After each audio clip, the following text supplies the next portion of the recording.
book of victory. Sino gusto magtagumpay? Lahat tayo. Oo. Pag nilay-nilayan mo, isabihin, bulay-bulayin mo. Huwag mong bulay-bulayin yung problema mo. Sasakit ang ulo. Kinabukasan, may hangover ka pa rin. Pag hindi na pulayan at hindi mo na control yan, magkakaroon ka ng migraine. Hindi ka mapagkatulog. Bakit? Iba yung binubulay-bulay mo. Problema. Bulay-bulayin mo yung salita ng Diyos para mag-usap ko sa iyo. First, you must read His Word. Yes. Mula ngayon, magbasa na tayo ng kanyang salita. Did you not know that there is a law of the Philippines? Ang bawat bahay ay dapat may salita ng Diyos. Bawat bahay ay may Biblia. Meron kayo pa kayong Biblia? Ha? Sa bahay nyo?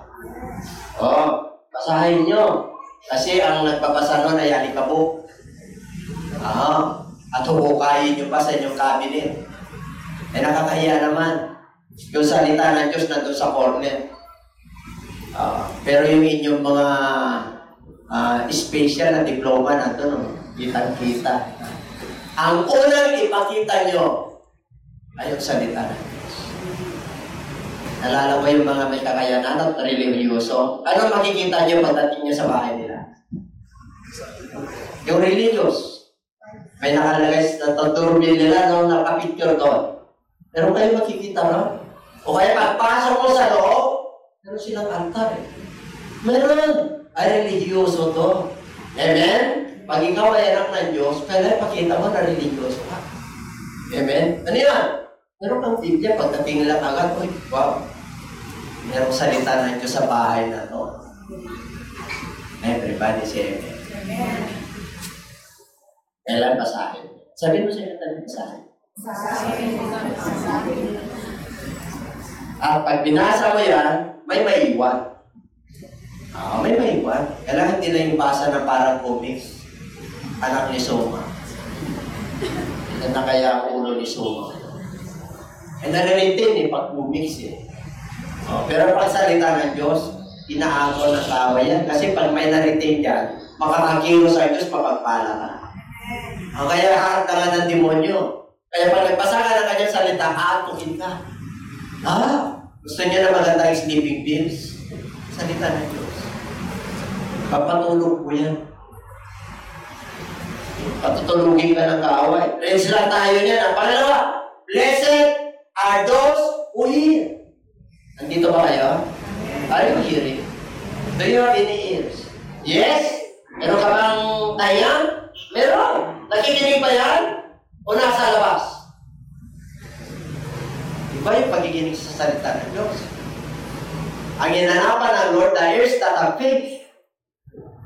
Amen? Kaya lagi sinasabi ng Lord, makinig yung mga may pandinig. Kasi ang salita ng Diyos, spiritual po to. Maraming hadlang. Sa iyo pagdinig, sa iyo pakikinig, meron. Merong mga nagbabander sa inyo kaisipan at sa kayong pandinig. Hindi ka nakapagpuhos dito. Bakit? Salita ng Diyos to Kaya lagi sinasabi ng ating Panginoon yung mga may pandinig ay makinig. Bakit? May pandinig ka sa literal. Pero sa spiritual, hindi barado, sarado. Bakit? Isarado yan. Unang kaaway mo ang demonyo. Ayaw niya na makapasok yung salita at makakinig ka. Kasi papasok sa puso mo, papasok sa isip mo. At pag nalaman mo, yung utos ng Diyos, makakakilo sa Diyos, mapagpala ka ng Diyos. Kaya mapalad Sabihin mo siya katabi, mapalad ka. Kaya kasi binabasa natin salita ng Diyos. Ang pinapakinggan natin salita ng Diyos. Ang dami tayong pinapakinggan. Ang dami. Ngayon, pag hindi ka nag-ingat, mapabader ka, makakaalala ka sa mga nangyayari. Kasi dami tayong pinapakinggan At ang mahirap pang pakinggan, yung mga fake news. Naniniwala tayo kalat sa fake news. Ang daming fake news ngayon. Kaya pag hindi mo na-filter yan, ay ba, may hirapan ka. Pangatlo, blessed are those who keep. Pag sinabing keep, you obey. You respect. Ha? Ibig sabihin, ingat-ingatan mo to. Bakit? Isalita ng Diyos ito eh. Pagsalita ng Diyos, ingatan mo. Sumunod ka. Basahin mo. Pakinggan mo. I-apply mo sa sarili mo. Pagbulay-bulayan mo. Araw at gabi. Upang sa magkakaroon ka ng magandang tagumpay. And keep those things which are written there. Diba? For the time is near. Blessed are those who hears, who read this prophecy. For the time is at hand or near. Ano yun? The fulfillment of the prophecy is near. Ang tinutukoy niya rito, yung prophecy, yung book of Revelation. Amen? Kasi ang sumulat niyan ay si John the Beloved. Kaya sabi niya, mapalad ang bumabasa, mapalad ang nakikinig, at mapalad ang nagsasagawa sa prophecy ito, sa hulang ito, yung book of Revelation. Hindi lang book of Revelation, lahat ng hula na nandirito. Sapagkat ito ay malapit ng maganap. Kaya yung nangyayari ngayon ay mukha lang po yan ng kaganapan sa hinaharap. Amen? Okay? Kalapakan po nga natin ang ating Panginoon. And my preaching this morning is entitled, Our Responses to God's Word. Ang ating pagtugon sa salita ng Diyos. Salita ng Diyos, hindi salita ng tao. Amen? Nakahanda na ba kayong tumugon? Pag kinausap kayo ng Diyos, paano makakausapin ng Diyos? Pag narinig mo ito, nanampalataya ka, kumilos sa Diyos, kinausap ka sa iyong isip. Ako yun ah. Ibig sabihin, kinakausap ka ng Diyos. Ibig sabihin, bumisita ang Diyos sa iyo. Alam mo, ang Diyos bumibisita sa Old Testament.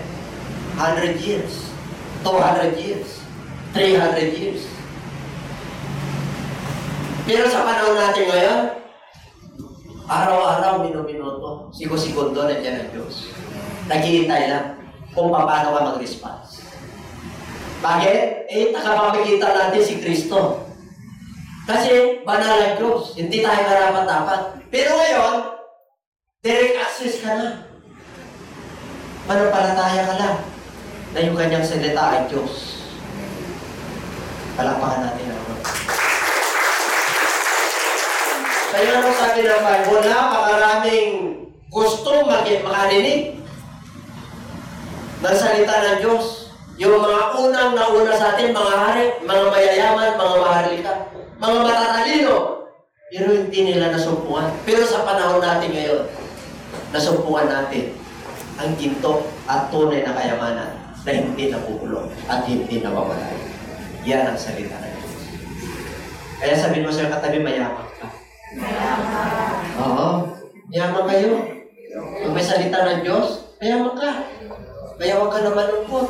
At ang cellphone mo, karang-karang. Pero may salita ng Diyos ka. At hindi mo. Oo.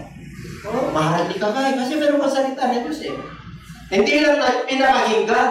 Pinabasa mo pa. Hindi lang pinabasa. Sinusunod mo. Yun ang matindi doon. Eh, marami lang na bumabasa eh. Pinabasa nga eh.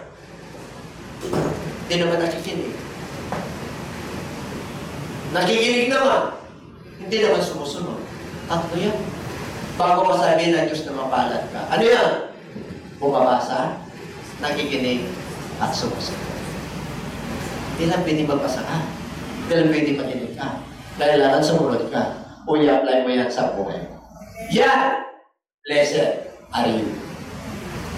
Isang pa.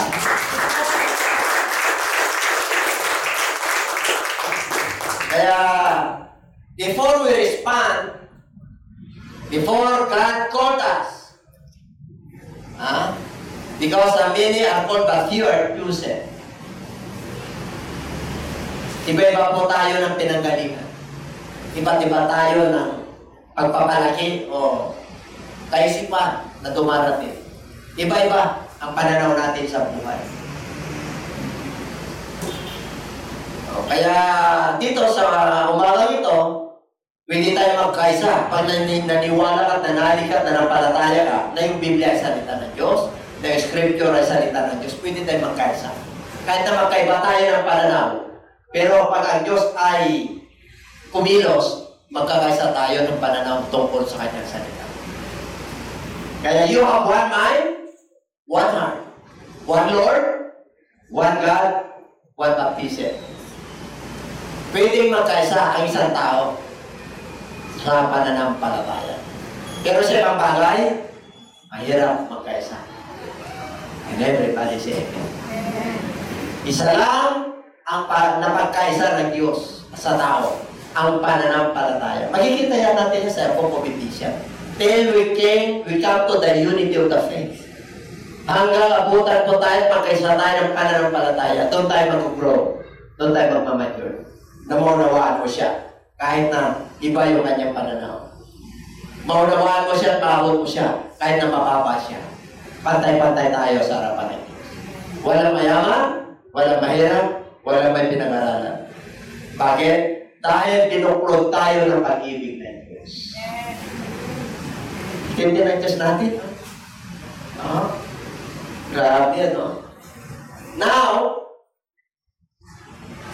in the book of 2 Corinthians chapter 5 verse 7, if anyone be in Christ, he is a new creature. All things are passed away. Behold, all things have become new. Pag nakipag-isa ka kay Kristo, lahat ng lumang pagkatao, lumang pananaw, lumang pag-ugali, lumang pag-iisip ay pinalitan na ng bago. Kaya sabi ng Lord, all things are passed away. So pag naka-in Lord ka, may iba ang iyong pananaw. O yung pusong mamon, pusong bato, papalambutin ng Diyos yan para yung salita niya ay makakapasok. Amen? Yung pananaw mo yun, may iba.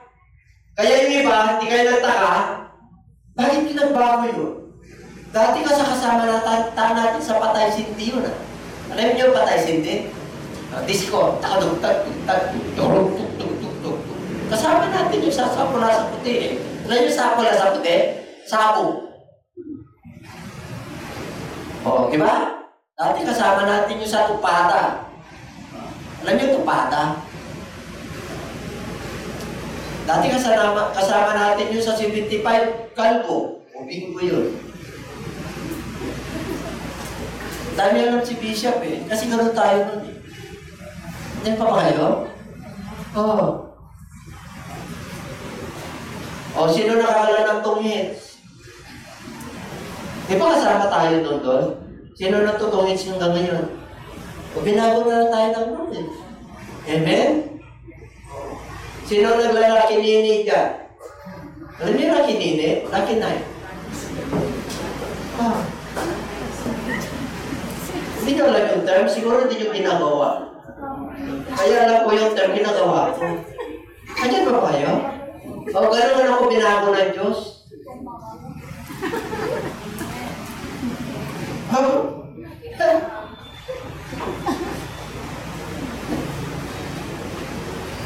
Grabe ang Diyos natin, ano?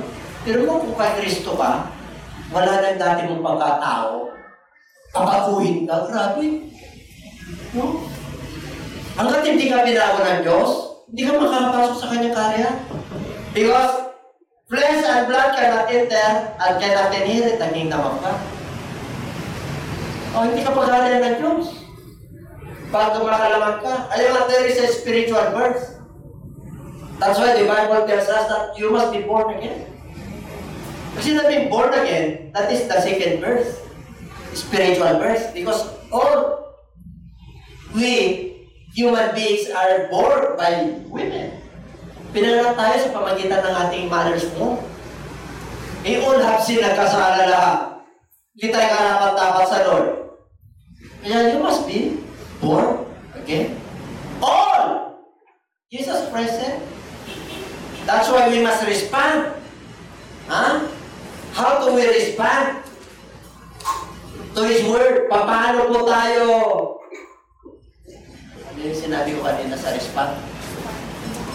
Tumukod. Ha? Sa salita ng Diyos. There are things to consider. Number 1, hear and keep it. Makinig at sumunod. Makinig at i-apply mo yan sa buhay mo. Kaya Matthew 39, pinanggit ko na kanina, sinabi ni Kristo yan. Ang mga may padinig ay dapat makinig. It is an ought to be, it is a must. Because this is the Word of God. Hear and keep it. The book of James chapter 1 verse 20. But the doers of the Word are not hearers, only deceiving yourself. Pag narinig mo ang salita ng Diyos, hindi ka na makikinig. Kailangan i-apply mo. Kailangan isagawa mo. Kasi, dinadaya mo lang sarili mo pag nakikinig ka. Because faith without word is dead. Ang salita ng Diyos, para maniwala ka dyan, manampalataya ka. Magtiwala ka. Ang salita ng Diyos kasi pananampalataya yan. The Word of God is God. Ang salita ng Diyos mismo ay Diyos. Kaya pag hindi ka nanalig na yung salita ng Diyos, yung scripture ay salita ng Diyos, hindi makakakita sa Diyos. Papasok ang pagdududa. Kaya sabi niya, deceiving yourself. You're not only hearers of the Word, but you must be doers of the Word. Lest you deceive yourselves. Dinadaya mo lang sarili mo, kaya yung mga tao na dinananalig sa Lord, pataya kanila pananampalataya. May salita ng Diyos, hindi naman sila nananalig. Hindi naman sila nagtitiwala. Hindi naman sila nananampalataya. Kailangan yung masistan to the Word of God. Kailangan tumayo ka ron. Yun yung santigan ng iyong pananampalataya. The foundation of your faith is the Word of God. Ay, wise ka pa ganyan. Because you are the doers of the Word. That is number 1 here, and keep it. Number 2, you must believe it. Okay, the book of Acts chapter 11 verse 12. Okay? These were more fair-minded than those in Thessalonica.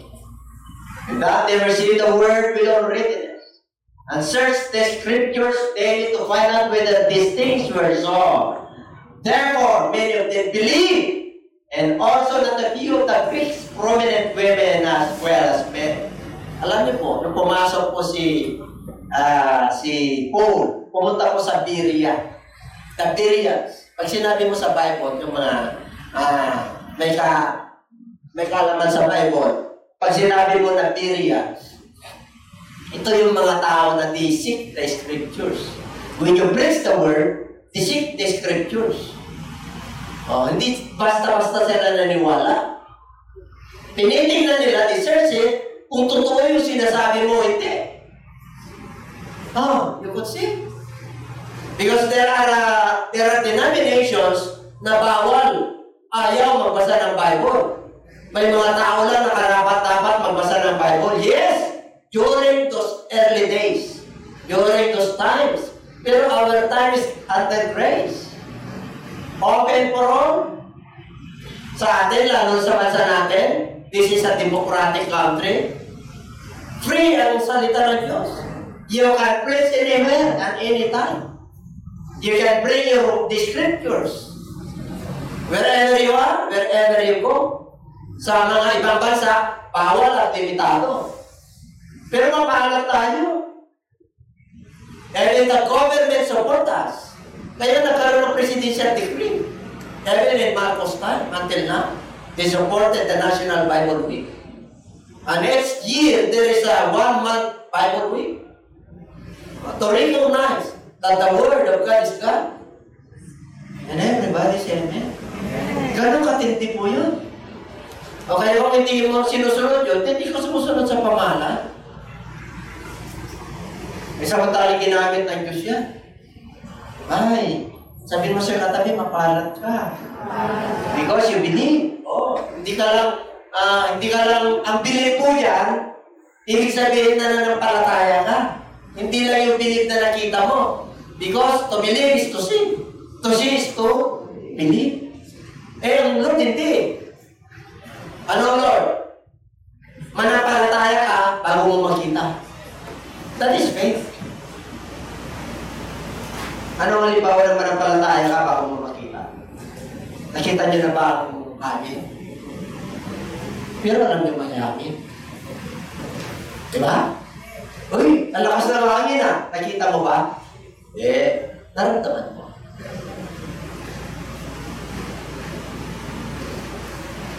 Diba? Yung nakikita ay nahihipo. Naniwala ka na may silya kasi nakita mo, nahihipo. Pero pananampalataya, ay hindi. Katiyakan yan yung mga bagay na hindi nakikita. Tiyak! Sigurado! Nakita na ba natin ang langit? Pero darating ang panahon, nakita mo. O mananampalataya ka. Kung hindi ka mananampalataya, ay ba makikita mo? Impyerno. Dalawa lang naman punta ng tao. Hell or heaven. There are only two choices. You can make your own destination. You can choose. Because God has given us the freedom to choose. Hindi niya tayo pinakailangan pagdating sa will. The will of man? Kasi sobrang pag-ibig na Diyos sa atin eh. You know, God can make us robot. Pero hindi niya ginawa yun. Ginawa niya sa krus ng Kalbaryo yung kanyang kamatayan para mamili ka. Pag napahamak ang tao, hindi dahil sa Diyos, dahil sa kanyang desisyon.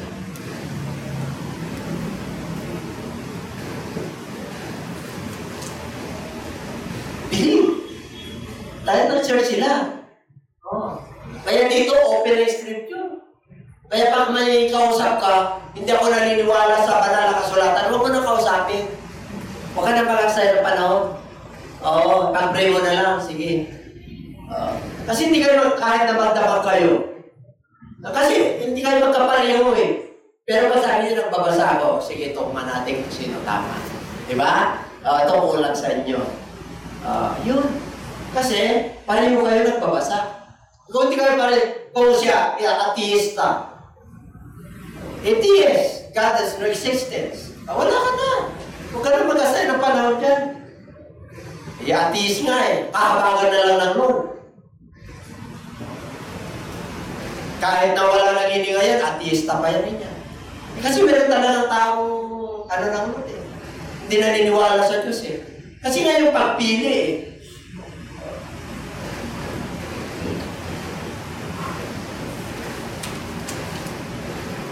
Number 2, you must search.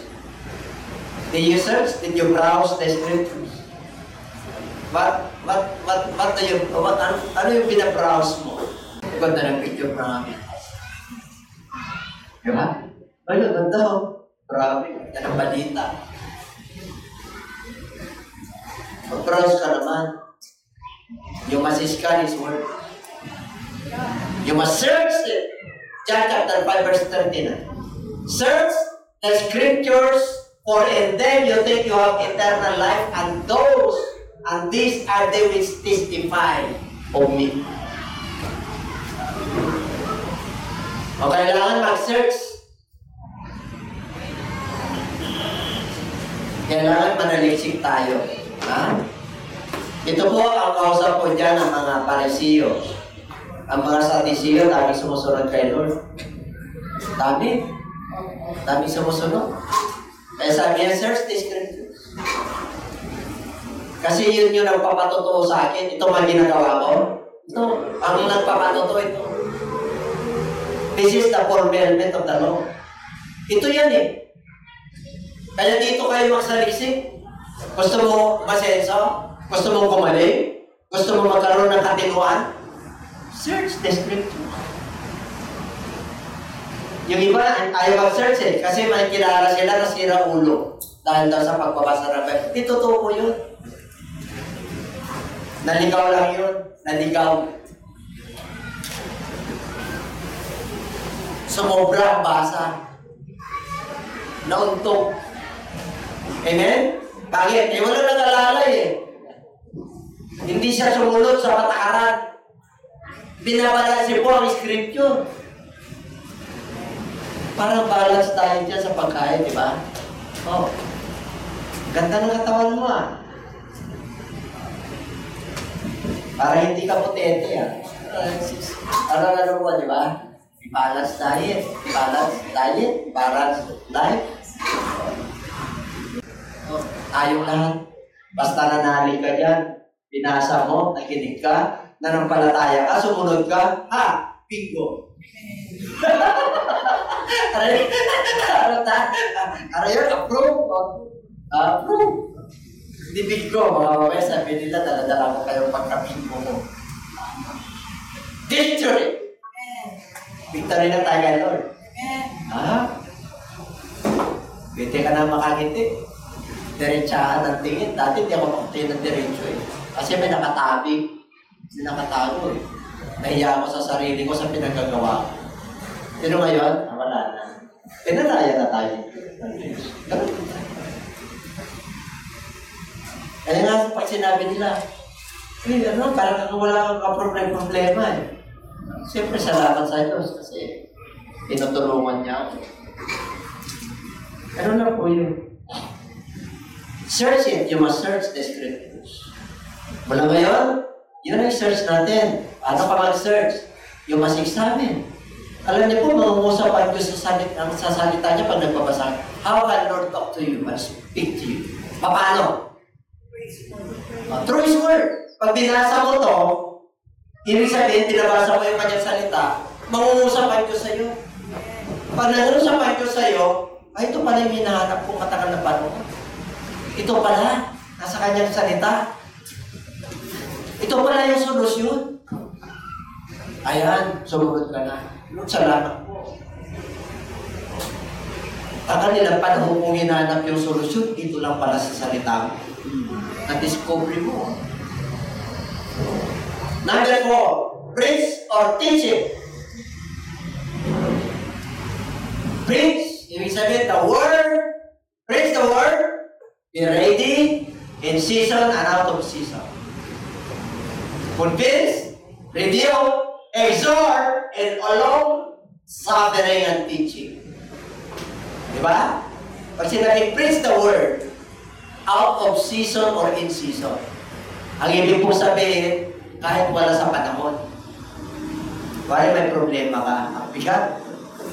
Pero pag dumating na kaibigan mo, kumiti ka. Preach the word. Mahal ka ni Lord, pero pinararamdaman ka may problema. You must preach the word. Out of season or in season. May pera ka wala, you must preach the word. May pinagdadaanan ka sa buhay, you must preach the word. You must exhort. Kung kailangan na rebuke, yung rebuke dyan, sabayin. Sis, nakakabalik ka ng desisyon. Huwag mong iwanan si Mister. Kasi ang pinagsama ng Diyos ay hindi pag-iwalayin ang tao. Di ba? You must. Meron kang paalala. You must convince. Convince. Ibig sabihin, yung salita ng Diyos, ito ang pag-asa natin. COVID-free tayo dito.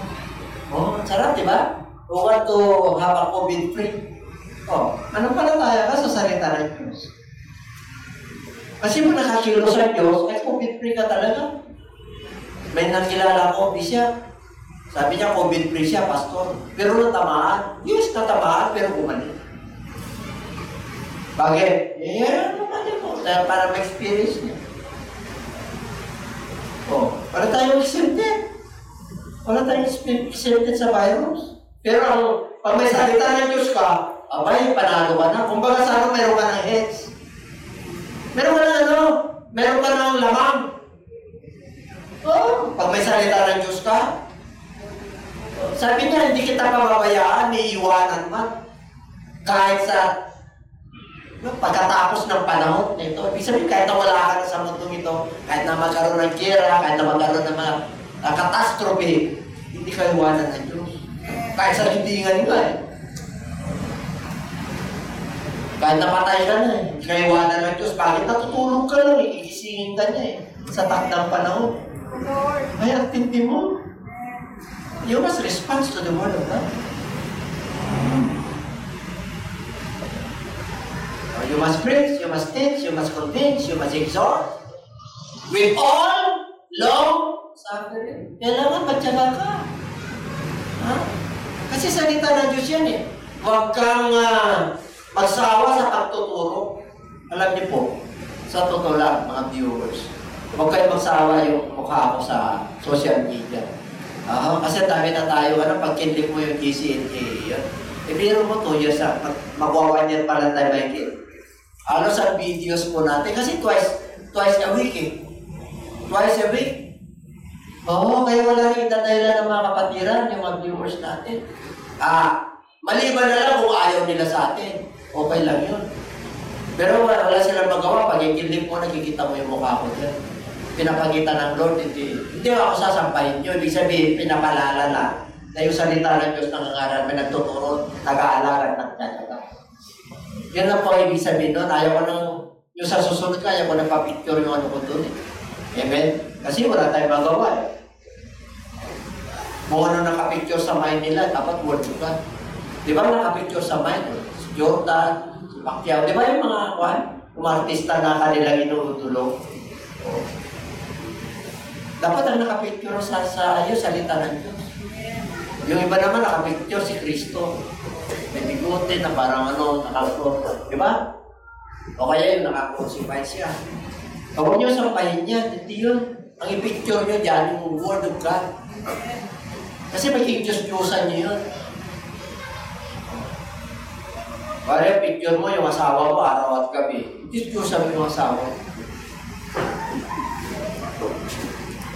Picture mo yung negosyo mo. Diyos-Diyosan mo yung picture mo. Yung business mo. Bakit? Ano na kaya nagkinita? Ano kaya nangyari na deposito kaya? Bayaran kaya? Kung wala akong pabayad, sana mag-grab up. Sana magkaroon ng kulong para tapos na to. Wala nang bayaran. Di ba? Marami kang pinipicture sa buhay ko. Kahit kailan, positive, mga salita na Diyos sa amin yan. Pag dumating ang sakit, bahala na po. Hanggang doon lang ako eh. Hanggang trangkaso lang ako, wala na akong pampaopera, bahala na Diyos. Okay na ito pa yung gising, tayo tunod sa pananampalataya. Hallelujah, ako na, niniguan na. Ganun lang po yun. Huwag mo lang pahirapan ang sarili. Huwag mo lang kami ng buhay mo na komplikado. Simple lang ang buhay. Diretso ka na sa Diyos. Sabi tayo, ginawa ko pasikot-sikot eh. Punta ka pa doon sa mag-confess sa ito nagawa ko. Ay, siya yung makakalam yung ginagawa ko. Ay, ito na sa Diyos. Ito ginawa ko. Nagkamali ako. Nagkamali ako talaga sa ako. Bakit na kinalabit ako iba? May niisip ako, ganda niya. Patawad. Ano? Hindi yung pupunta mo sa ibang. Alam mo, mag-confess ka sa Lord. And everybody's young Christian. Talampakan natin ang Diyos. Study. You must preach or teach. Number 5. You must. Number 5. Study. Be diligent to present yourself approved to God. A worker who does not need to be ashamed. Rightly dividing the word of truth. Pagsikapan mo. Ano yung pagsikapan mo? Present yourself approved. Paano ka magiging approved sa Diyos? Kalugod-lugod. Yung salita niya, para ma-deliver mo ng tama. You must study to show thyself approved unto God. A workman needed not to be ashamed. Rightly dividing the word of truth. Pag sinabi, rightly dividing the word of truth, tama yung iyong pagtuturo, tama yung iyong pinag-aralan. Hindi ka nagkamali. Kasi pag nagkamali ka sa pagtuturo, maraming maliligaw. Kaya sabi ng Bible, beware of the false prophets. Kaya maraming ligaw. Sinabi ng Bible yung binasa ko lang, sinabi ko rin. Hindi sinabi ng Lord na few, many. Oh. Diba? Eh, ang guwapo pa ng mga lingkod ng Diyos. Ang babait pa. Oh, amen? Kasama ko roon. Pero naman hindi ko kasama. Ang daming gwapo, di ba? Pero tiyakin mo lang na mabuting bunga yan. Kasi pag masamang puno, masamang bunga. Ibig sabihin, yung resulta po ng turo. Di ba? Ang daming mga denominations, hanapin niyo yung bunga. Kaya kunti lang makakapasok talaga eh. Kasi sa bunga eh. Ang hirap kaya. Oo. Ang hirap magiging matuwid at mabuti kung walang Diyos sa'yo. Oo. Hindi ko lang sinasabi na ito lang tama, maraming mabubuting bunga. Hindi ko lang sinasabi na tayo lang ligtas, marami rin. Gusto nakakasunod. Ang Diyos lang nakakalam.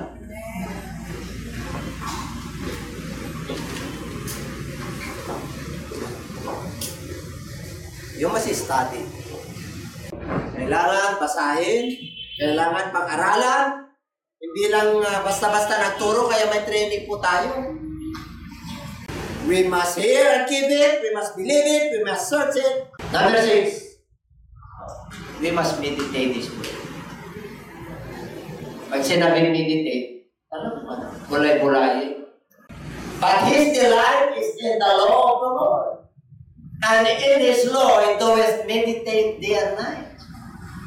He is like a tree planted by the rivers of water. Alam niyo po, ang delight po dyan, yung kanyang kasiyahan ay nasa kautusan ng Diyos. At ang kanyang kautusan ay pinagbulay-bulayan niya. Araw at gabi. Oh, kaya pag may salita ka ng Diyos at you meditate day and night, ay, mangungusap ang Diyos sa iyo eh. Tinan mo yung salita niya, yung pagdadyan sa iyo. Itong salita na to, on the judgment seat of Christ. Yung judgment day of Christ. Ito ang pang-ano niya sa iyo. Yung salita niya rin ang pang-ano niya, pang-atol. Oh. Kaya pag walang salita ng Diyos, mahirapan po tayo. Kaya gusto niya, alam niyo itong verse 2 na to, is nila, tingnan niyo pag yan ka masaya, yung salita ng Diyos, pinatulad ka sa puno eh. He is like a tree, yung susunod na verse niyan, he is like a tree planted by the rivers of water.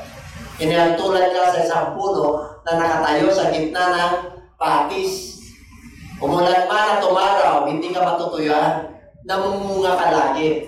Ano ibig sabihin pag ikaw na tao, sinusunod mo, binabasa mo, in-apply mo sa buhay mo, nanalig ka sa Kanya. Ibig sabihin kahit na napakarami kang problema, namumunga ka ng mabubuting bagay.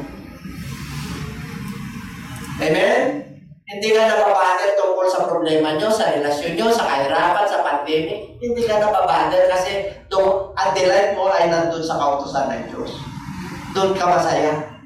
Yun yung pinagninilayan mo. O kaya nga pag may sakit ka, ang bilis kumalig. Bakit? Puno-puno ka ba naman ng salita ng Diyos eh? Kahit nahirap ka sa buhay, ang gaan eh. Bakit? Ang dami kang pangako ng Diyos eh. Mamaya, ang daming pumupunta sa'yo, nanghingi ng advice sa'yo. Hindi ka naubusan ng katalinuhan. Kasi kasama mo ang Diyos. Di ba? Ang sarap. You must meditate. Ito na. Lastly, the last but not the least, our responses to God's Word do not add or subtract. You know, nowadays, there are a lot of leaders of religious leaders and leaders of the church. They add or subtract. For I testify to everyone who hears the words of the prophecy of this book. If anyone adds, kung sino man daw na magdagdag sa mga bagay na nandoon yung mga nakasulat, God will add to him the flag that are written in this book. Dadagdag niya yung salot. Kaya nakakatakot kaya dagdagan. Sa panahon natin ngayon, dami nagdadagdag. Kaya ingat. Yours?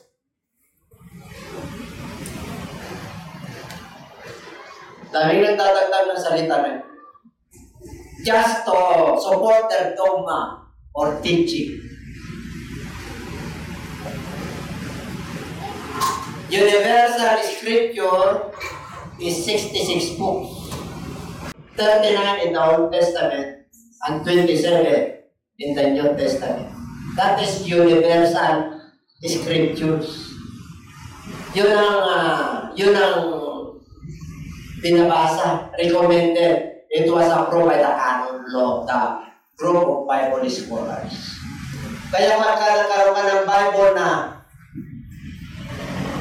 sobra, 66 yun yan, yung total. Nagkaroon ka ng 70, dinagdagan ng 4.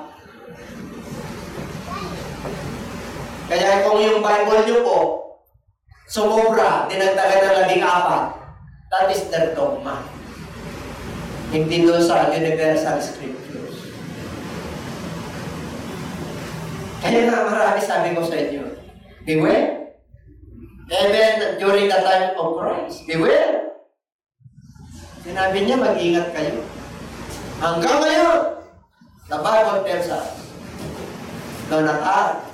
Because God will add to him the lies that are written in this book. 19. And if anyone takes away, subtract from the words of this book of this prophecy, God shall take away his part from the book of life, from the holy city, and from the things which are written in this book. O, pabawasan. Instead na makakapunta ka, makakapitas ka doon sa book of life, yung puno ng buhay. Abay, hindi ka makakarating doon dahil binawasan. Don't subtract or add this word. Kaya pag nagbasa ka naman ng Bible, bakit 60 na lang itong Bible ko? Binawasan. 66 yan eh. Bakit itong Bible mo? Ano na lang, 50 na lang. Ay, binawasan. Ay, 66 yan eh. Pag tinagdagan, ay hindi rin obra. Kailangan yung tama na. You are in the moderate. You are in below normal and above normal. You are not abnormal. You are normal. Sabi mo sa katabi, you are normal. Because we don't subtract or add the word. The word of God is quick and powerful. Pag sinabing leading and powerful buhay at makapangyarihan. And sharper than any two-edged sword. Ito po ay dalawang talim na magkabila. First even to the division of soul and spirit. Ito po ay nagdi-divide o umiiwa doon sa espiritu at kaluluwa. And of joints and marrow, and is a discerner of the thoughts and the intents of the heart. Ito ay nakakatalos ng damdamin. Kaya ang salita ng Diyos po, kaya tingnan nyo pag nagsishare po kayo, lumuluha sila. Tumatapos po yan sa kabuturan. Persing, yung division, kasi kanya katindi yung salita ng Diyos eh. Nagpipenetrate yan. Buhay, tumatapos yan. Tapos sa buto yan, kaya pag kinakausap ka na ng ating Panginoon, ay ako yun. Ako yun, Lord. Ako yun. Pag-uwi ko na yung pananaw ko, Lord. Pag nagsalita sa'yo, Lord, ay ako, patawad po, Lord. Ito na ako ngayon, yung creation na ako ngayon. Sunod na ako ngayon para makuha ko yung blessing. The book of Psalms 118 verse 89. Forever, O Lord, your word is settled in heaven. Magpakawalang hanggang, Panginoon, ang iyong salita ay tinatag sa langit. Grabe ang salita ng Diyos, galing sa langit.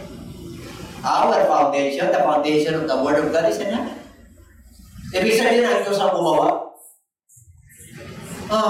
Kaya you must respond na. How would you respond to the word of God? Paano mo ito, di ba? Paano ka mag-reply? Paano ka sumunod? Sa mga panuntunan ng Diyos. Kaya sa Ephesians 6:17, Ito lang yung pang-ano mo eh. Pang-opensa mo eh. Hindi ka po yung puro depensa. Pag binato ka ng tinapay, di ba? Na may bubo, kasama yan sa pagdinig ko. Character assassination, in the name of Jesus, nakagiti pa rin. The fiery arrows of Satan, umandami siyang palaso, kahirapan, sakit, karamdaman, relasyon sa mga asawa, relasyon sa anak, pandemic, fiery arrows ni Satan yan. Sangka ka lang ng sangka, may shield of faith ka. Protektado yung mind mo, you are the mind of Christ, may helmet of salvation ka. Protektado yung puso mo. Bakit? Tibay eh. Meron kang breastplate of righteousness. Meron kang katwiran ng Diyos. O meron kang belt of truth. Kaya yung mga sundalo, talagang kompleto yan. Sundalo tayo sa harapan ng Lord. We are not only soldiers there. In the eyes of the Lord, we are also an ambassador. Ambassador means you are representing kingdoms. We are representing the kingdom of God. Kaya pag ambassador kayo, mas smart. Tingnan mo yung mga ambassador. Kami na pag ambassador ka sa Pilipinas, papunta sa Amerika eh. Di ba? Kailangan, you must represent our country. With dignity and with honor. Amen? Kung nululuko ka, how are you? Mr. President. Tapos nakano ka lang doon. Ayun, ambassador. Amen? Pag-ambassador ka, yes. This is our problem in our country. We are shortage in COVID-19 vaccination. Di ba? Siyempre, transparent ka. Hindi yung, yes. Di ba? Paano tayo kikita niya? Hindi ka doon. Kasi, may people's heart ka eh. Meron kang habag sa iyong kababayan na may hirap. And everybody say, ganun din pag nag-preach ka, kailangan meron kang habag sa mga karo. Hindi ka nag-preach dito to gain something, no? Na may pakinabang ka, yes. Meron naman. Kailangan hindi yun ang priority. Ang priority mo yung magbago yung tao, patuto siya. Yung kanyang pananaw ay may magbago ang kanyang buhay. Baguhan niya yung pagpapala ng Diyos. Yun yung ating layunin dito. Everybody shout praise the Lord. Okay? Kaya sa Ephesians 6:17, and take the helmet of salvation and the sword of the Spirit, which is the word of God. Ito yung puhunan natin. Ito yung capital natin. Ito yung yaman natin na totoo. Yung yaman natin sa savings pansamantala lang yan. Pag nagkasakit ka, i-withdraw mo yan. At kung hindi ka naman nagkasakit, iwanan mo yan, ipamana mo. At kung wala kang pamamana, abay, di wala. Pananampalataya mo pamamana mo para hindi ka sisihin. Yung iba, wala na yung magulang, sinisisi pa eh. Kaya ako naghirap, hindi ako nakatapos. Kaya ka hindi nakatapos, nagbulak-bul ka. Sisi mo sa magulang. Wala nang sisihan ngayon pag nakilala mo, Lord, hindi ka masisisi. Wala kayong pagsisisihin. Kahit nag-gobyerno, hindi mo sisisihin. Masisisihin mo, sarili mo. Kita mo yung pagkakaya pala pinagkagawa ko. Grabe oh. Grabe talaga. Tabi akong kasalanan. Kompleto ang aking ginagawa. Alang sukan babae. Tapos ay grabe. Yung patwisyo ko, 10,000 na ginagawa ko 20,000. Daming COVID ko Nahiya ka sa sarili ko eh. Amen? Bakit ipapahiya ka talaga ng Lord eh? Kapag binabasa mo, luluha ka talaga. Kaya talaga Lord, paano kaya ako magbago? Abay, pinapalataya ka, magpabaptize ka. Para may relasyon ka sa Diyos. Amen? Ay, pagkagano tayo, basa doon, para ni Cristo. Hindi ka guwapo pagka wala kang salita. Kasi tinitignan ng Lord yung inner, yung spiritual. Yung pusong lalisan. Yung isip pure, transparent na. So, basta mabuti, talagang hallelujah. Amen! Because the Word of God is Spirit. The Word of God is, di ba? The Word of God is Spirit. The Word of God is God. Ito na binabasa natin ay Diyos mismo. In the beginning, God, ito yun. Genesis chapter 1 verse 1, in the beginning was the Word, ito yun. John chapter 1 verse 1, in the beginning was the Word, and the Word was with God, and the Word was God. In Him, all things were made by Him. For without Him, and without Him, anything that was made, wala pong mangyayari, walang nilikha ng bagay na wala siya. Sa verse 14, and the Word made flesh and dwelt among us. Ang nakatawang tao yung salita. Yung nagsalita na Espiritu, nagkatawang tao yung salita. Si Jesus Christ nagkaroon ng laman para matubos niya tayo. Kaya salita nito. Kaya sa book of Revelation, the Word of God is God. The Amen is the Word of God. Pag sinabing Amen, Diyos yan, tinyod na. Kung anong sinabi niya, Amen! Nag-agree ka, Diyos yun. Sabihin mo nga sa iyong katabi at tindig. Ang tingin mo. Hindi mo pa alam at yaman. Tapos lulungo ka. Buweta. Bukas, tutulan ng kuryente. Meron akong notice. Itaas mo yung antas na yung pananampalataya. Yun ka ang parado. We have now is practice of God's Word. Ibahin na po natin ang parado. Wala ngayon. Tabuhin na po. Okay? Tayo po ay lahat tayo tumayo. Magandang gabi po sa inyong lahat, sa lahat po ng aming mga viewers at taga-subaybay po ng ating programa dito po sa JCLGAA. Maraming salamat po sa walang sawa ninyong pagsubaybay sa ating programa na napapanood po natin tuwing Friday and Sunday po sa ganap na ikapito at ikawalo ng gabi. Naway patuloy po tayo sumuporta sa gawain ng Panginoon at patuloy po natin ipag-pray ng pagpapala po ng Diyos ay patuloy na lalaganap po, lalo na po ang pagpalaganap sa mabuting balita ng kaligtasan. At sa gabing ito, mga kapatid, nais lamang po namin kayong anyayahan na kayo po ay tumanggap sa ating Panginoon. Sapagkat sa huling panahon po, marami po ang tatawag sa Panginoon at sasabihin ng Lord na hindi ko kayo kilala. Bakit? Sapagkat wala po kayong relasyon ng tama sa Panginoon. Kung nais niyo po na kayo po'y kilalanin ng Panginoon, tanggapin niyo po siya ng maluwag sa inyong kalooban bilang Panginoon at tagapagligtas. At sa gabi ito, tayo po ay mananalangin ng pagtanggap at nawa ibukas po natin ang ating mga puso't kaisipan na tanggapin po ang ating Panginoon bilang Savior and Lord. Kaya tayo po ay mananalangin at sumunod po kayo sa maikling panalangin ng pagtanggap sa Panginoon. Pigit po natin ang ating mga mata, taas po natin ang ating dalawang kamay, at sumunod po kayo sa panalangin ng pagtanggap. Ama banal na makapangyarihan sa lahat, aming Diyos na buhay, maraming salamat po sa oras na ito. Tinatanggap kita sa aking buhay. Patawarin mo po ako sa lahat ng aking pagkakasala na nagawa laban sa iyong harapan. Patawarin mo po ako, linisin mo po ako, at gawin mo po akong karapat-dapat na maging anak mo.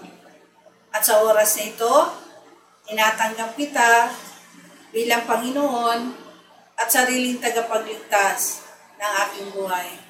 Tinatanggap kita bilang kaisa-isang Diyos. Pagharian mo po ako mula ngayon hanggang sa iyong pagbabalik. Tulutan mo po na ako po ay makasunod sa iyong layunin at plano sa aking buhay. Salamat po sa kapatawaran at kaligtasan na aking natamo. Ito po ang aking samot na langin, sa iyong dakilang pangalan, sa pangalan mo po, Panginoong Hesus. Amen. Ang tinanggap po natin ay ang ating Panginoong Hesus at nawa hindi po doon nagtatapos ang ating pagtanggap. Kailangan makilala po natin ang totoong Diyos, ang totoong nag-iisa at makapangyarihang Ama na sinasabi po sa Biblia na siya po ay inamatay, inilibing at nabuhay na magmuli. Yun po yung mabuting balita na ating pong tinanggap sa Panginoon. Ulitin ko po na siya po ay namatay, inilibing at nabuhay na magmuli. Tayo po bilang mga tao, kailangan maranasan po natin itong mabuting balita ng ating Panginoon. Kaya nga po mabuting balita, ito po ay may dulot na kapakinabangan, hindi lamang po sa buhay na ito, kundi sa buhay na darating.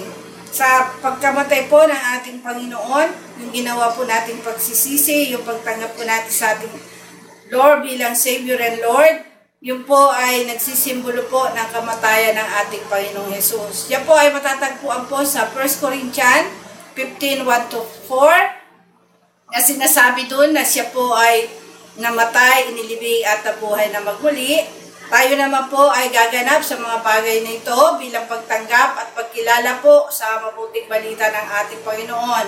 Ano po yung ating gagawin? Na tayo po ay magsisisi, kailangan tayo po mabautismo sa pangalan ng ating Panginoong Hesus sa ikapagpapatawad sa ating mga kasalanan at tayo po ay tatanggap ng Holy Spirit. Kung tayo po ay may tamang relasyon sa Panginoon na napatawad po ang ating kasalanan, nagsisi po tayo sa ating mga kasalanan, at tayo po ay papatawarin ng Panginoon at bibigyan ng kaloob ng Holy Spirit. Napakaganda po itong plano ng kaligtasan ng Panginoon. Kaya nga po sinabi sa Mark 16:16, ang sino man sumampalataya at mabautismuhan ay maliligtas. Inulit din po yan sa mga Gawa 2:38 na sinasabi po doon na tayo magsisi, tayo po ay pabautismo sa pangalan ng ating Panginoong Hesus, at tatanggapin po natin ang kaloob ng Holy Spirit. Nawa maniwala po kayo dyan at sundin po natin ang nais ng Panginoon sa ating buhay upang tayo po ay maligtas, upang tayo po ay magkaroon ng buhay na walang hanggan. Sapagkat kung wala po tayong relasyon sa Panginoon, hindi po tayo paghaharian ng Diyos. Hindi po tayo makakapasok sa kaharian ng Panginoon. Kaya napakahalaga po na tayo po ay maniwala sa gospel ng ating Panginoon, sa mabuting balita, upang tayo po ay makatamo ng totoong kaligtasan sa ating mga kaluluwa. Maraming po salamat at nawa patuloy po natin bigyan ng puwang sa ating mga puso, sa ating mga kaluluwa, na tayo po ay magkaroon ng panahon sa pakikinig at pakikinig ng salita ng Panginoon upang ang ating pong pananalig sa Diyos ay patuloy na lumago, lumawak at tumibay, lalo na po sa panahon natin ngayon na napakarami pong kaguluhan, napakarami pong kabalisahan sa mundong ito. Kung wala po kayo matatag na pananampalataya sa Diyos, paano po natin matatagalan ang hirap na ito? Pero kung nandiyan po ang Panginoon sa buhay ninyo, tinanggap niyo siya bilang Savior and Lord, makakaasa po tayo na hindi niya po tayo pababayaan. Bagkus tayo po itutulungan ng Panginoon na mabuhay ng may tunay na kapayapaan na bigay sa atin ng Panginoon. Kaya huwag po kayo magsawa na tayo po mag-ipon ng kayamanan sa langit. Sapagkat ito pong kayamanan na ito po ay hindi nabubulok. Hindi ito mananakaw. At higit sa lahat, ito po ay kayamanan na bigay ng Panginoon. At saan po natin yan makukuha? Sa pamamagitan po ng pagtsatsaga, pakikinig, pag-a-apply ng salita ng Panginoon. Kaya maraming pong salamat. At huwag po natin kakalimutan, lagi na subaybayan po ang ating programa dito po sa JCLGAA tuwing Friday po, Sunday, 7 to 8 p.m. po dito po sa ating YouTube channel. Maraming pong salamat at pagpalain po tayong lahat ng ating Panginoon. God bless you.